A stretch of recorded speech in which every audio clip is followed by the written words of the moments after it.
Good morning, नमस्कार। इस video में हम बहुभुज के बारे में अध्ययन करेंगे। बहुभुज इसको इंग्लिश में पॉलीगॉन कहते हैं। अब ये नाम से स्पष्ट है, बहुभुज। बहुभुज माने ऐसी आकृति जिसमें बहुत से भुजाएं हों।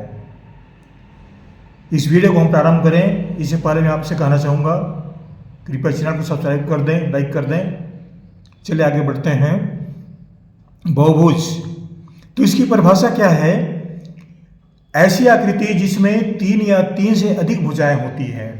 तीन या तीन से अधिक भुजाओं से बनी बंद आकृति को बहुभुज कहते हैं। ये आकृति बंद आकृति होगी। अगर खुली आकृति है तो वह बहुभुज नहीं कहा जाएगा। तो कम से कम इसमें तीन भुजाएं होना चाहिए। तीन भुजाएं होंगी तो एक त्रिभुज बनेगा, फिर चतुर्भुज, फिर पंचभुज। इस तरह से भुजाओं की संख्या बढ़ती जाती है तो ये बहुभुज बनते जाते हैं। तो बहुभुज के लिए आवश्यक है कम से कम तीन भुजाएं हो या उससे अधिक हो। ये नाम से स्पष्ट है, बहु माने बहुत, भुज माने भुजा, बहुत से भुजा। तो बहुत से भुजा का आशय क्या है? कम से कम तीन भुजा और उससे अधिक भी हो सकते हैं। इसकी विशेषता क्या है? देखिए, किसी भी बहुभुज में शीर्षों की संख्या, भुजाओं की संख्या और कोणों की संख्या समान होती है। ये इसके विशेष गुण हैं, जिसमें शीर्ष की संख्या, भुजा की संख्या और कोण की संख्या ये तीनों समान होती, बराबर होती हैं। ये कैसे होता है? देखिए, यहाँ पर हमने एक त्रिभुज लिया है, त्रिभुज ABC। इसमें तीन भुजाएं हैं। तो ये A, B और C तीन शीर्ष हैं और ये तीन भुजाएं हैं। तीन भुजा हुए और ये तीन कोण हुए। तो तीन भुजा, तीन शीर्ष और तीन कोण होंगे। अब चतुर्भुज देखते हैं। इसमें चार भुजाएं हैं। PQRS चतुर्भुज लिया गया है। PQ, QS, SR और RP ये चार भुजाएं हैं। चार भुजाओं में ये चार बिंदु P, Q, S और R ये शीर्ष हैं। और कोण कौन कौन से हैं? ये कोण है R, ये कोण Q है, S है, ये कोण Q है और कोण P है। और ये चार भुजा हुए इस तरह से PQ, QS, SR और QPR चार भुजा हुए। चार शीर्ष, चार कोण, चार भुजा। आगे लेते हैं। इसमें देखिए, ये षटभुज है।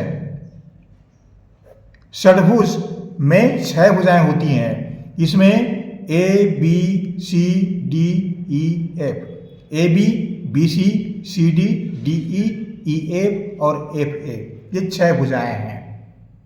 छह भुजाएं हैं और ये बिंदु A, B, C, D, E, F ये छह शीर्ष हुए और इस तरह से इसमें छह कोण भी होंगे। तो ये याद रखने योग्य बात है, जितने भुजा होंगे उतने कोण होंगे, उतने शीर्ष होंगे। ये षटभुज की बातें हैं। ये पंचभुज है, L, M, N, O, P। इसमें भी पांच भुजाएं हैं, LM, MN, MO, OP और PL ये पांच भुजा हुए। और L, M, N, O, P ये पांच शीर्ष हुए।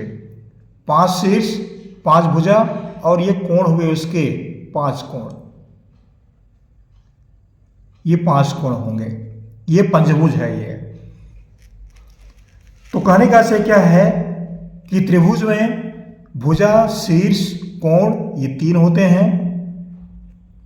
चतुर्भुज में भुजा, शीर्ष, कोण ये चार होते हैं।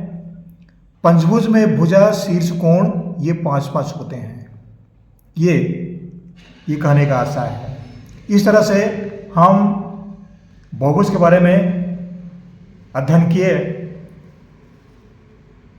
तो ये त्रिभुज, चतुर्भुज, पंचभुज, त्रिभुज में तीन भुजा, चतुर्भुज में चार भुजा, पंचभुज में पांच भुजा, षटभुज में छह भुजा, सप्तभुज में सात भुजा।